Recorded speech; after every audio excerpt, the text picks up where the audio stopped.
आज हम लोग केमिस्ट्री पढ़ेंगे, रसायन। इसमें पहला टॉपिक हम लोग पढ़ेंगे परमाणु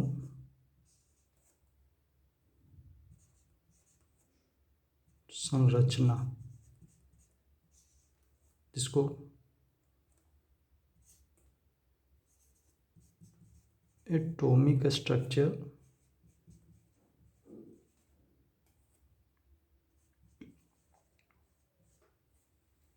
या स्ट्रक्चर ऑफ एटम भी कहते हैं। तो सभी को नए साल की ढेर सारी शुभकामनाएं। आप नए साल में खूब पढ़ाई करें एवं सफलता को प्राप्त करें, यही मेरी कामना है। और मैं अपने खुद के बारे में पहले मैं बता दूं, मेरा नाम सुमन सौरभ है और मैंने बीटेक मैकेनिकल से किया है एवं अभी मैं PSI Bihar probationary sub inspector प्रशिक्षु दरोगा के रूप में कार्यरत हूँ। मैंने अपना स्टडी चैनल फोकस बनाया है। आप नए साल में फोकस स्टडी चैनल के साथ बिल्कुल अपने पढ़ाई पे फोकस करें।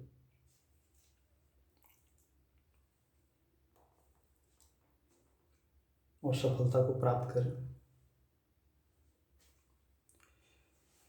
तो मैं ऐसे जनरल साइंस का वीडियो को अपलोड करता रहूँगा।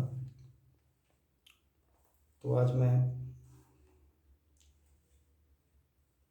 केमिस्ट्री के परमाणु संरचना टॉपिक को शुरू करता हूँ। तो इस टॉपिक में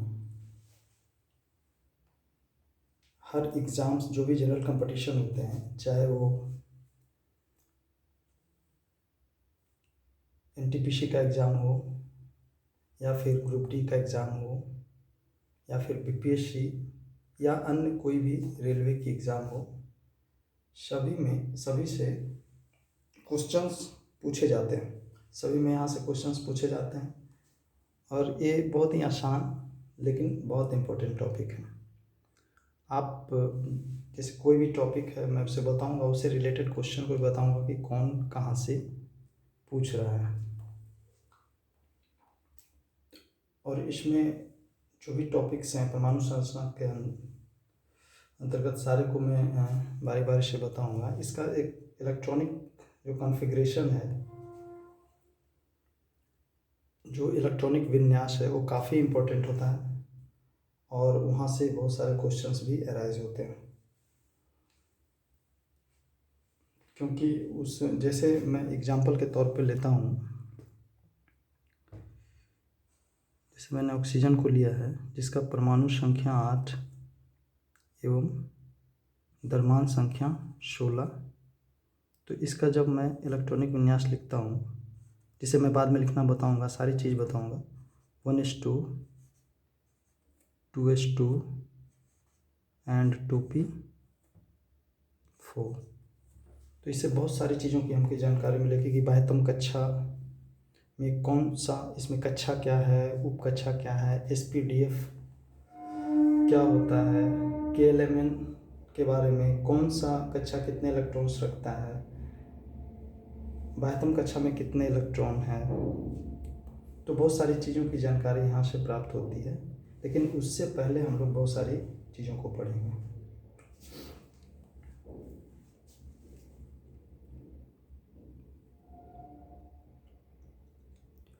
जैसे मैं यहाँ पे कुछ एग्जाम्पल ले रहा हूँ। ये ऑक्सीजन परमाणु O2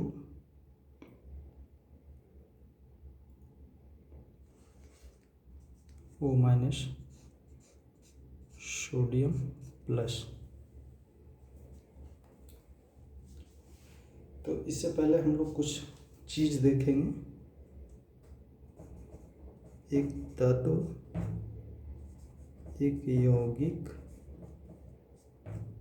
और एक मूलक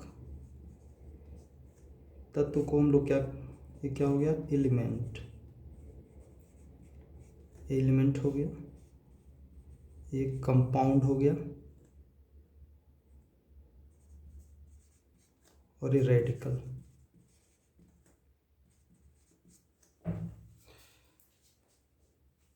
तो यहाँ पर मैंने 3 चीज लिखा है, एक तत्व, दूसरा यौगिक और तीसरा मूलक। तो जैसे हम आवर्त सारणी देख रहे हैं, तो उसमें जो भी सिंगल फॉर्म में, सारे सिंगल फॉर्म में ही रहते हैं, तो ये सारे तत्व के एग्जाम्पल हो गए। आवर्त सारणी में जो भी आपको दिख रहे हैं वो सब क्या हो गया, तत्व हो गया। और जब 2 या 2 से अधिक तत्व आपस में मिल जाएंगे तो वो यौगिक हो जाएगा।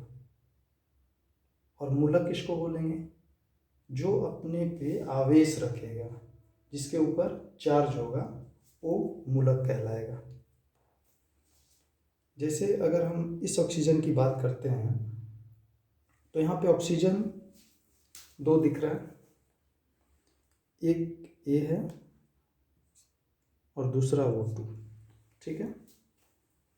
तो जो पहला वाला है वो ऑक्सीजन क्या है, ये एक तत्व है, ये ऑक्सीजन क्या है, तत्व है। और जब 2 ऑक्सीजन आपस में मिल गए तो इसने किसका निर्माण कर दिया, यौगिक का। और जब इस पे चार्ज, जब एक इलेक्ट्रॉन ग्रहण करके, ये ऑक्सीजन तत्व एक इलेक्ट्रॉन ग्रहण करके, तब ये क्या बना दिया, रेडिकल। ये क्या बना दिया, ये दोनों जो हैं वो मूलक है, ठीक है। तो तत्व जो होता है वो एक ही प्रकार के परमाणुओं से मिलने से बना होता है, अर्थात तत्व का सबसे सूक्ष्मतम कण को हम लोग क्या बोलेंगे, परमाणु। इसको क्या बोलेंगे, परमाणु या फिर एटम। और यौगिक के सबसे सूक्ष्मतम कण को हम लोग क्या बोलेंगे, अणु या मॉलिक्यूल। इसको क्या बोलेंगे, मॉलिक्यूल। और मूलक का जो सबसे सूक्ष्मतम कण है उसको हम लोग बोलते हैं आयन। उसको क्या बोलते हैं, आयन। तो फिर से हम लोग जो टॉपिक अभी पढ़ रहे हैं वो परमाणु संरचना। इसमें हम क्या चीज़, 3 चीज़ देखे अभी, एक तत्व एलिमेंट, यौगिक कंपाउंड और मूलक रेडिकल।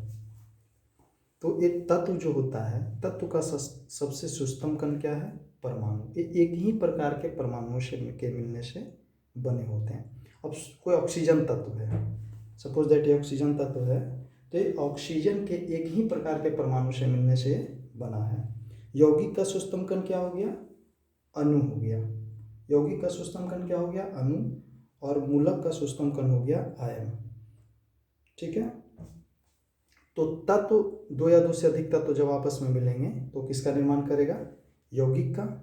और मूलक किसको बोलेंगे, जब कोई भी तत्व या एलिमेंट या परमाणु अपने पे चार्ज रखेगा, उस पे आवेश होगा, चाहे वो धन आवेश हो या फिर ऋण आवेश हो, तो उसको हम लोग मूलक कहते हैं।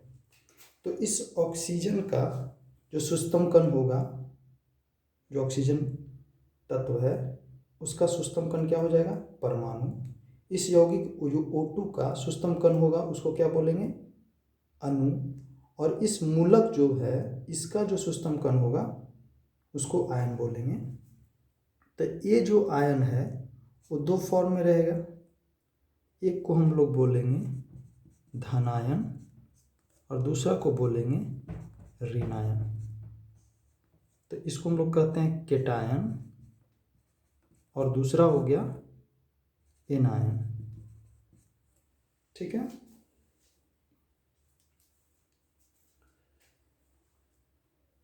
तो यहाँ से तत्व, यौगिक और मूलक का कंसेप्ट क्लियर हो गया। अब जैसे यहाँ पे ऑक्सीजन जो है, तो ऑक्सीजन का जो परमाणु है, यहाँ पे परमाणु अणु में क्या डिफरेंस है, तो परमाणु कभी भी स्वतंत्र अवस्था में नहीं पाया जाता है, जबकि अणु जो होता है वो स्वतंत्र अवस्था में पाया जाता है। ठीक है, तो कभी कभी क्वेश्चन आता है कि पदार्थ का वह सूक्ष्म कण जो स्वतंत्र अवस्था में रह सकता है, तो सबसे सूक्ष्म कण कौन है? परमाणु। उसके बाद सूक्ष्म अणु, अणु से तो छोटा परमाणु होता है, तो सबसे सूक्ष्म तो परमाणु है, लेकिन यह स्वतंत्र अवस्था में नहीं पाया जाता है। तो कौन फिर सूक्ष्म कण है जो स्वतंत्र अवस्था में पाया जाता है? तो इसका आंसर क्या हो जाएगा? अणु हो जाएगा। और एक ग्रुप डी में पूछा था, ठीक है, ये क्वेश्चन जो है ग्रुप डी में, पिछला बार का जो ग्रुप डी हुआ था उसमें पूछा था। ठीक है, अब यहाँ पर जैसे जो भी ऑक्सीजन हम देख रहे हैं, ये ऑक्सीजन जैसे तत्व देखें, तो ऑक्सीजन गैस की जब हम चर्चा करते हैं तो वो ऑक्सीजन गैस O के फॉर्म में नहीं रहता है, वो तुरंत दूसरे O से प्रतिक्रिया करके O2 के रूप में रहता है। तो ऑक्सीजन परमाणु कहे तो हम समझेंगे कि वो सिर्फ O है, लेकिन जब ऑक्सीजन गैस बोले तो वो क्या हो जाएगा? O2। तो मतलब ऑक्सीजन गैस तत्व के रूप में नहीं, वो किस रूप में है? यौगिक के रूप में। तो बीपीएससी एक क्वेश्चन पूछा था, अगर आप लोग के पास क्वेश्चन बैंक होगा तो देख सकते हैं कि कौन सा इसमें एक तत्व नहीं है। ठीक है, तो धातु, अधातु, गैस, उपधातु, इसका उसने कौन सा पैसेट में पूछा था? ये 2019 में जो हुआ था बीपीएससी, इसमें पूछा था निम्न में कौन सा धातु नहीं है, कौन सा तत्व नहीं है, तत्व नहीं है। तो एक चॉइस इसने दिया धातु, अधातु, गैस, उपधातु, और एक अन्य जो रहता है इनमें से कोई नहीं, और एक से अधिक जो चॉइस उसका रहता है। तो हमने बताया तत्व के बारे में कि जो भी आवर्त सारणी आप देख रहे हैं, जो पीरियोडिक टेबल में जितने भी सिंगल फॉर्म में जो सारे जो दिख रहा है वो सारा तत्व है। तो उसमें क्या क्या रहता है? उसमें धातु रहता है, अधातु रहता है, उपधातु रहता है। तो धातु में कौन? जैसे सोडियम है, धातु हो गया, जिसका 1, 2, 3 इलेक्ट्रॉन रहे, आसानी से त्याग कर दे, जो नेक्स्ट मतलब आगे चैप्टर में उसको हम लोग डिटेल में पढ़ाएंगे। उसके बाद उपधातु है, उसके बाद अधातु है। तो ये सारा जो है हमको पीरियोडिक टेबल में दिख रहा है, मतलब ये सारे क्या हैं? तत्व हैं। ठीक है, लेकिन यहाँ अभी हम बताएं ऑक्सीजन का एग्जाम्पल मैंने लिया कि ऑक्सीजन O के रूप में तो नहीं रहता है, वो काफ़ी सक्रिय होता है और खुद एक और ऑक्सीजन परमाणु से मिल करके वो किस रूप में आ जाता है? O2 के रूप में आ जाता है। तो गैस हो गया ऑक्सीजन गैस, तो ऑक्सीजन गैस क्या हो गया? यौगिक। तो यहाँ पे गैस इसका आंसर होगा। इसमें तत्व कौन नहीं है? गैस है। ये 65वीं 2019 में बीपीएससी में पूछा था। ठीक है, तो यहाँ पे हम लोग जो टॉपिक पढ़े हुए वो तत्व को पहचानना, यौगिक को पहचानना और मूलक को पहचानना। ठीक है, उसके बाद अगर मैं इस ऑक्सीजन एटम की बात करता हूँ तो हम इस ऑक्सीजन एटम को ले रहे हैं। मान लिया हमने एक एटम लिया, ठीक है, तो एटम के बारे में सबसे पहले डॉल्टन साहब बोले कि ये अविभाज्य है, लेकिन बाद में फिर इसको फर्दर डिवीजन हुआ इसका, इसके कि फंडामेंटल पार्टिकल जिसको नाम दिया गया इलेक्ट्रॉन, प्रोटॉन और न्यूट्रॉन। तो एटम, हम लोगों ने एटम लिया, तो एटम का जो सेंटर होता है उसको हम लोग क्या बोलते हैं? नाभिक बोलते हैं। एटम के सेंटर में क्या होता है? नाभिक होता है। ठीक है, और उसमें क्या रहता है, प्रोटॉन और न्यूट्रॉन, और इनके चारों ओर बहुत सारी कक्षाएं होती है, जैसे के कक्षा, एल कक्षा, एम कक्षा। उसके अंदर उप कक्षा होती है एस डी, एस हो गया, पी हो गया, डी हो गया, एफ हो गया। उसके बाद में आगे पढ़ेंगे। तो उसका न्यूक्लियस जो है, इसको हम लोग बोलते हैं नाभिक। इसको क्या बोलते हैं, नाभिक। ये हो गया न्यूक्लियस, ठीक है। इसमें क्या है, प्रोटॉन है और न्यूट्रॉन है, और उसके चारों ओर कौन चक्कर लगा रहा है, इलेक्ट्रॉन। ये जो कक्षाएं हैं उसमें कौन चक्कर लगा रहा है, इलेक्ट्रॉन। ओके, तो अब यहाँ पे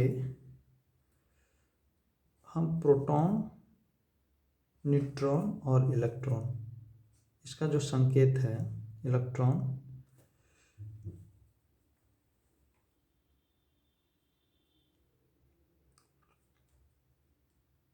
प्रोटॉन पे जो होता है पॉजिटिव चार्ज, इसका मास भी 1 है। न्यूट्रॉन पे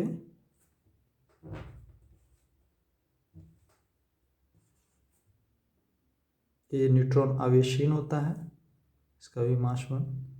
और इलेक्ट्रॉन -1 पॉजिटिव चार्ज, इसका मास 0। ये जो होता है, इसको हम लोग रिलेटिव चार्ज नीचे निकालते हैं और रिलेटिव मास को यहाँ पे दर्शाया गया है। इसका जो मास है, जैसे अगर इलेक्ट्रॉन की बात करें तो 9.1 × 10⁻³ kg, या आवेश की जब बात करें इलेक्ट्रॉन पे तो -1.6 × 10⁻19 कूलम। उसी ढंग से उसी का आवेश का जस्ट पॉजिटिव 1.6 × 10⁻19 कूलम प्रोटॉन का होता है। तो इसमें जो मिनिमम होता है उससे डिवाइड करके इसको हम निकालते हैं, ठीक है। तो प्रोटॉन 1 यूनिट पॉजिटिव चार्ज रख रहा है और इलेक्ट्रॉन 1 यूनिट निगेटिव चार्ज रख रहा है, और न्यूट्रॉन क्या रख रहा है, ये 0 चार्ज रख रहा है। मतलब ये आवेशहीन है। ये क्या है, आवेशहीन है। ओके, तो अब इसके नाभिक में कौन है, परमाणु जो हमने लिया है उसके नाभिक में प्रोटॉन और न्यूट्रॉन है। तो प्रोटॉन और न्यूट्रॉन मिलकर के क्या कहाँ है, नाभिक में, न्यूक्लियस जिसको हम लोग बोलते हैं। ये कहाँ है, नाभिक अर्थात न्यूक्लियस। तो प्रोटॉन पे पॉजिटिव चार्ज और न्यूट्रॉन पे 0 चार्ज, तो ये फाइनल क्या हो जाएगा, पॉजिटिव। फाइनल क्या होने जा रहा है, पॉजिटिव। तो इसीलिए नाभिक को क्या कहा जाता है कि ये धन आवेशित होता है। नाभिक को क्या कहा जाता है, धन आवेशित होता है, ठीक है। 63वीं बीपीएससी में पूछा था 2017 में कि केंद्र का धन आवेशित भाग कौन है, तो कौन हो गया, नाभिक या न्यूक्लियस। ये पूछा था बीपीएससी 2017 में, ये 63वां बीपीएससी था, उसने पूछा था एक केंद्र जो है उसका धन आवेशित भाग को, किसी परमाणु का धन आवेशित भाग को क्या कहते हैं, नाभिक कहते हैं या न्यूक्लियस कहते हैं। क्यों धन आवेशित, क्योंकि इसमें क्या है, प्रोटॉन है और न्यूट्रॉन है। प्रोटॉन पे कौन सा चार्ज, प्लस चार्ज, और न्यूट्रॉन पे कौन सा चार्ज, 0 चार्ज, आवेशहीन। तो फिर दोनों का फाइनल क्या हो जाएगा, प्लस चार्ज, इसलिए नाभिक क्या हो गया, प्लस चार्ज हो गया। ओके, तो हो गया। उसके बाद हम लोग पढ़ेंगे कि जैसे कोई भी, जैसे हमने ये ऑक्सीजन लिया, तो ऑक्सीजन का परमाणु संख्या 8 और द्रव्यमान संख्या 16। इसको मैं बता रहा हूँ कि ऑक्सीजन को सपोज दैट एक्स से रिप्रेजेंट किया, कोई भी तत्व को हमने एक्स लिखा, तो एक्स का, तो इसका परमाणु संख्या को जेड से सूचित करते हैं और इसके द्रव्यमान संख्या को हम लोग ए से सूचित करते हैं। ओके, तो ए यहाँ हो गया द्रव्यमान संख्या,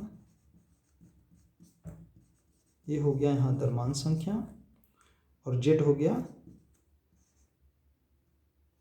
परमाणु संख्या। जेड क्या हो गया, परमाणु संख्या। द्रव्यमान संख्या को हम लोग बोलते हैं मास नंबर। क्या बोलते हैं? Mass number. और परमाणु संख्या एटॉमिक नंबर। एटॉमिक नंबर, ठीक है। और परमाणु संख्या जो होता है वो हमेशा प्रोटॉन की संख्या के बराबर होता है। प्रोटॉन की संख्या। परमाणु संख्या किसके बराबर होता है? प्रोटॉन की संख्या। मतलब Z बराबर P, ठीक है। तो हमने तत्व क्या लिया? हमने एक ऑक्सीजन तत्व लिया है, ऑक्सीजन का यहाँ पे, जिसमें उसका परमाणु संख्या कितना है? 8 और द्रव्यमान संख्या कितना है? 16। तो इसको हम लोग सूचित कर रहे हैं किसी भी एलिमेंट को X से, Z उसका परमाणु संख्या और A मास नंबर। तो A हो गया इसका द्रव्यमान संख्या, Z हो गया इसका परमाणु संख्या। और परमाणु संख्या हमेशा किसके बराबर होता है? प्रोटॉन की संख्या के। Z बराबर P, ठीक है। अब इस ऑक्सीजन पे कोई चार्ज नहीं है। जैसे मैंने एक इस ऑक्सीजन की चर्चा किया और एक इस ऑक्सीजन की चर्चा किया, तो इस पे जो एक तत्व है, एलिमेंट है, उस पे कोई चार्ज नहीं है। और ये भी जान रहे हैं कि इसका जो परमाणु है उसमें क्या क्या चीज़ पाया जा रहा है? एक इलेक्ट्रॉन है, प्रोटॉन है, न्यूट्रॉन है। इसके परमाणु में इलेक्ट्रॉन, न्यूट्रॉन और प्रोटॉन। परमाणु के अंदर यही 3 चीज़ है। ऑक्सीजन परमाणु के अंदर इलेक्ट्रॉन है, न्यूट्रॉन है और प्रोटॉन है, ठीक है। लेकिन इस पे कोई चार्ज नहीं है। अगर पहले नेगेटिव चार्ज कौन रखता है? इलेक्ट्रॉन। अगर इस ऑक्सीजन पे कुछ बाहर से नेगेटिव चार्ज आ जाए तभी उस पे इलेक्ट्रॉन पे नेगेटिव चार्ज, इस एटम पे नेगेटिव चार्ज दिखेगा। तो इसका मतलब इसमें 3 ही चीज़ है। इस पे इलेक्ट्रॉन पे कोई चार्ज नहीं। ये न्यूट्रॉन जो है वो इलेक्ट्रॉन पे नेगेटिव चार्ज है।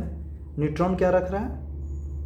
न्यूट्रॉन जो रख रहा है वो आवेशीन है, 0 चार्ज है। प्रोटॉन प्लस चार्ज रख रहा है, ठीक है। तो इस पे कोई चार्ज नहीं दिख रहा है। कहने का मतलब कि जितना प्लस है इस पे, इस ऑक्सीजन पे जितना प्लस होगा उतना ही क्या होगा? माइनस। तब तो एक दूसरे को कैंसिल कर रहा है, लेकिन इस ऑक्सीजन पे कुछ दिख रहा है, एक मतलब प्लस की तुलना में माइनस यहाँ ज़्यादा है, ठीक है। तो अगर हम चार्ज की बात करें, अब जैसे मैंने परमाणु संख्या बराबर लिखा है प्रोटॉन की संख्या, ठीक है। तो इसमें इसका परमाणु संख्या प्रोटॉन की संख्या के बराबर है और प्रोटॉन पे प्लस चार्ज है। तो इसका मतलब इसमें जितना प्रोटॉन है उतना ही क्या है? इलेक्ट्रॉन है। जितना प्रोटॉन है उतना ही इलेक्ट्रॉन है। तब तो कैंसिल होकर के इस पर कोई चार्ज नहीं है। तो यहाँ से हो गया किसी तत्व के लिए, किसी एलिमेंट के लिए, किसी तत्व के लिए क्या हो जाएगा? प्रोटॉन की संख्या, प्रोटॉन बराबर Z बराबर परमाणु संख्या बराबर प्रोटॉन की संख्या बराबर इलेक्ट्रॉन की संख्या। ये किसी भी तत्व के लिए हो जाएगा। अब यहाँ से आते हैं, जैसे ऑक्सीजन का हम यहाँ परमाणु संख्या लिखे हैं, लेकिन ये सब कक्षा में ऊपर क्या रहता है? इलेक्ट्रॉन्स होते हैं। ऐसा क्यों? क्योंकि ये परमाणु संख्या, ये तत्व है, तो इसमें जितना प्रोटॉन उतना इलेक्ट्रॉन। ये तत्व है, तत्व का परमाणु संख्या 8 है और परमाणु संख्या इलेक्ट्रॉन के बराबर होता है। मतलब ऑक्सीजन में टोटल, इस एटम में टोटल इलेक्ट्रॉन 8 हैं, इसलिए इसका एक इलेक्ट्रॉनिक विन्यास हुआ। यहाँ पे परमाणु संख्या लिखे हुए हैं लेकिन इलेक्ट्रॉनिक विन्यास कैसे लिख रहे हैं? क्योंकि इस ऑक्सीजन में परमाणु संख्या 8 है, मतलब इसमें प्रोटॉन भी 8 है और जितना प्रोटॉन उतना इलेक्ट्रॉन, मतलब इलेक्ट्रॉन टोटल इसमें कितना हो गया? 8 हो गया। इसलिए यहाँ पे 8 इलेक्ट्रॉन का दर्शाया गया है। अब यहाँ से जब हम ऑक्सीजन को लिए तो टोटल जो है परमाणु संख्या यहाँ पे इसका 8 है, 16 मास नंबर। अब जब न्यूट्रॉन की संख्या हम निकालेंगे, मास नंबर बराबर होता है ये जेड और प्लस एन। मास नंबर बराबर क्या होता है, जेड और प्लस एन। ये जेड क्या है, परमाणु संख्या, और एन क्या है, न्यूट्रॉन की संख्या। तो न्यूट्रॉन कैसे निकलेगा, ए माइनस जेड। तो यहाँ पे ऑक्सीजन के लिए कितना हो जाएगा, 16 हो गया द्रव्यमान संख्या और जेड हो गया 8, मतलब 8 न्यूट्रॉन। ठीक है, तो यहाँ से भी क्वेश्चन बहुत सारे पूछे जाते हैं। जैसे ये 65वीं बीपीएससी में ही पूछा गया था कि एक तत्व में 18 इलेक्ट्रॉन है और 20 न्यूट्रॉन है, तो उसका द्रव्यमान संख्या कितना होगा। एक तत्व में 18 इलेक्ट्रॉन है, इलेक्ट्रॉन कितना है 18, और न्यूट्रॉन कितना है 20 है, तो द्रव्यमान संख्या। तो हम लोग द्रव्यमान संख्या बराबर क्या पढ़े हैं, ए बराबर जेड प्लस एन। ठीक है, तो ये किसी तत्व की बात कर रहा है, तो हम यहाँ से देखिए जेड बराबर क्या होता है, इलेक्ट्रॉन की संख्या। इलेक्ट्रॉन 18, मतलब जेड भी कितना हो जाएगा 18, और न्यूट्रॉन कितना है 20, तो टोटल कितना हो गया 38। ये बीपीएससी में पूछा है, 65वीं बीपीएससी में 2019 में। फिर से एक बार मैं रिवाइज इतना कर देता हूँ, उसके बाद इससे आगे मैं नेक्स्ट क्लास में चलूँगा। तो मैंने आज केमिस्ट्री का परमाणु संरचना टॉपिक को शुरू किया। तो सबसे पहले मैंने यहाँ पे किसी भी तत्व का इलेक्ट्रॉनिक विन्यास लिखा, ठीक है, जिसके बारे में मैं बता नहीं रहा हूँ, अभी मैं इस पार्ट पे चल रहा हूँ इधर। फिर आगे पूरा डिटेल बताऊँगा, कक्षा के बारे में जब बताऊँगा, उपकक्षा के बारे में बताऊँगा, तब फिर इसका इलेक्ट्रॉनिक कॉन्फ़िगरेशन का जो फार्मूला है लिखने का, उसको बताऊँगा। तो मैंने इधर चला, इसमें इसको समझने के लिए मैंने 3 चीज़ों को समझाया, तत्व, यौगिक और मूलक। तत्व जो सिंगल फॉर्म में पाया जाता है उसको हम लोग क्या बोल देंगे, तत्व बोलेंगे। तो आवर्त सारणी में जो भी देख रहे हैं वो सारा तत्व है। आवर्त सारणी में जो भी पूछ दे कि ये क्या है, तो सब तत्व है। तो उसमें क्या क्या चीज़ से रिलेटेड है, उसमें धातु हैं, अधातु हैं और उपधातु हैं। तो तत्व एक ही प्रकार के परमाणुओं से मिलकर बना होता है। तत्व किससे मिलकर बना होता है, एक ही प्रकार के परमाणुओं से मिलकर बना होता है। ठीक है, लेकिन परमाणु का स्वतंत्र एग्जिस्टेंस नहीं होता है। परमाणु मतलब ये नहीं रहते हैं अकेले, सिंगल फॉर्म में वो नहीं पाए जाते हैं। जैसे अगर ऑक्सीजन ही तत्व ले लिए और एक O के रूप में तो नहीं पाया जाता है, वो फिर दूसरे O से कंबाइन करके O2 के रूप में ये वायुमंडल में पाया जाता है। तो जैसे ही 2 या 2 से अधिक तत्व आपस में मिलेगा तो यौगिक हो जाएगा। 2 या 2 से अधिक मतलब O2, N2, ये सब जितने सारे हैं सब यौगिक हैं, या CO2 तो उसमें 2 से अधिक हो गया। 2 वाले O2, N2 ये सब भी क्या है, यौगिक हैं।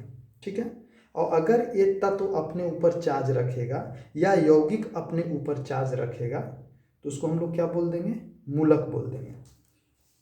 ठीक है, तो तत्व का सूक्ष्म कण को हम लोग परमाणु बोलेंगे, यौगिक के सूक्ष्म कण को अणु बोलेंगे और मूलक के सूक्ष्म कण को आयन बोलेंगे। तो ये पता चल गया परमाणु क्या है, अणु क्या है और आयन क्या है। मूल कंसेप्ट जब टॉपिक पढ़ेंगे, मूल संकल्पना, तो उसमें इसके बारे में और काफ़ी डिटेल एक्सप्लेनेशन करेंगे। ये तो सिंपल सिर्फ समझने के लिए थोड़ा सा मैंने बताया। फिर आयन में 2 प्रकार का, जो प्लस चार्ज रखता है वो धन आयन, जो निगेटिव चार्ज रखता है वो ऋण आयन। ठीक है, बीपीएससी का क्वेश्चन मैंने बताया था कि पूछा इसमें कौन सा तत्व नहीं है, तो धातु, अधातु, उपधातु ये तो तत्व हैं, ये सारे आवर्त सारणी में हैं। लेकिन गैस जैसे O2 जो आप देख रहे हैं ये क्या है, यौगिक है, तो आंसर ये हो जाएगा। ठीक है, उसके बाद मैंने एक एटम लिया, तो एटम के नाभिक के बारे में कि एटम में क्या होता है, एक नाभिक होता है, ये रदरफोर्ड जी हमारे बताए थे, एक्सपेरिमेंट किए थे। तो उसमें प्रोटॉन और न्यूट्रॉन रहते हैं नाभिक में, उसके चारों ओर कौन चक्कर लगाता है, इलेक्ट्रॉन। इलेक्ट्रॉन पे कौन सा चार्ज होता है, निगेटिव चार्ज, और प्रोटॉन पे कौन सा चार्ज होता है, पॉजिटिव चार्ज, धन आवेशित। और न्यूट्रॉन आवेशहीन होता है, उस पर कोई चार्ज नहीं होता। तो फिर नाभिक क्या होगा? तो नाभिक बना है प्रोटॉन प्लस न्यूट्रॉन से, तो एक प्रोटॉन है पॉजिटिव चार्ज और न्यूट्रॉन है आवेशहीन, तो फाइनल क्या हो जाएगा? Positive charge. इसलिए नाभिक को क्या बोलते हैं कि ये धन आवेशित होता है। नाभिक क्या हो गया? धन आवेशित होता है। लेकिन परमाणु को बोलते हैं किसी तत्व का जो परमाणु है वो उदासीन क्यों होता है? परमाणु क्यों उदासीन होते हैं? तो परमाणु इसलिए उदासीन होते हैं कि किसी भी परमाणु में उसके जो भी इलेक्ट्रॉन्स हैं और जो भी प्रोटॉन है, दोनों की संख्या क्या हो जाती है? बराबर। तो प्रोटॉन प्लस चार्ज और इलेक्ट्रॉन माइनस चार्ज, तो दोनों क्या हो जाएगा? कैंसिल। तो फाइनली क्या हो जाएगा? वो उदासीन हो जाएगा। उसके बाद मैंने एक एटम का एग्जांपल लिया ऑक्सीजन का, जिसका परमाणु संख्या 8 और 16। ऊपर को हम लोग क्या बोलते हैं? ऊपर वाला जो दिख रहा है 16 द्रव्यमान संख्या, और नीचे जो 8 दिख रहा है उसका परमाणु संख्या। परमाणु संख्या हमेशा प्रोटॉन की संख्या के बराबर होता है, ठीक है। तो यहाँ से एक फॉर्मूला मैंने लिखा कि द्रव्यमान संख्या बराबर होता है प्रोटॉन की संख्या प्लस न्यूट्रॉन की संख्या। तो यहाँ जब भी परमाणु द्रव्यमान संख्या दिया रहे और परमाणु संख्या दिया रहे तो उससे हमको न्यूट्रॉन मिल जाएगा। दोनों को हम लोग घटा देंगे तो क्या मिल जाएगा? न्यूट्रॉन की संख्या मिल जाएगा। और तत्व के लिए मैंने बताया कि जितना परमाणु संख्या प्रोटॉन की संख्या के बराबर होता है, और चूंकि तत्व उदासीन है परमाणु किसी का, तो जितना प्रोटॉन उतना उसमें इलेक्ट्रॉन, तब तो प्लस माइनस कट जाएगा, उस पर कोई चार्ज नहीं होगा, कोई चार्ज नहीं होगा, ठीक है। तो ये इक्वल हो गया। इसी से क्वेश्चन था जो बीपीएससी में पूछा था 2019 में 65वीं में, कि इलेक्ट्रॉन की संख्या किसी तत्व में 18 है और न्यूट्रॉन कितना है? 20 है।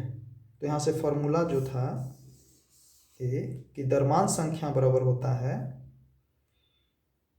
परमाणु संख्या प्लस न्यूट्रॉन की संख्या। और चूंकि तत्व की बात कर रहा है तो उसमें जितना प्रोटॉन उतना ही इलेक्ट्रॉन, तो जितना प्रोटॉन उतना इलेक्ट्रॉन, और वही उसका परमाणु संख्या। तो इलेक्ट्रॉन दिया कितना? 18। इलेक्ट्रॉन किसके बराबर? प्रोटॉन के बराबर। अब प्रोटॉन किसके बराबर? परमाणु संख्या के बराबर। तो परमाणु संख्या कितना हो जाएगा? 18 और न्यूट्रॉन 20 हो गया, तो टोटल 38।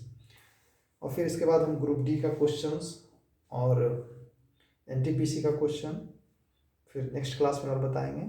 ये अभी थोड़ा चलेगा, अभी तो इसकी शुरुआत हुई है। फिर इसके बाद कैसे इलेक्ट्रॉनिक विन्यास लिखते हैं, क्या उसका लिखने का तरीका है, उसके लिए कौन सा रूल को अप्लाई करते हैं,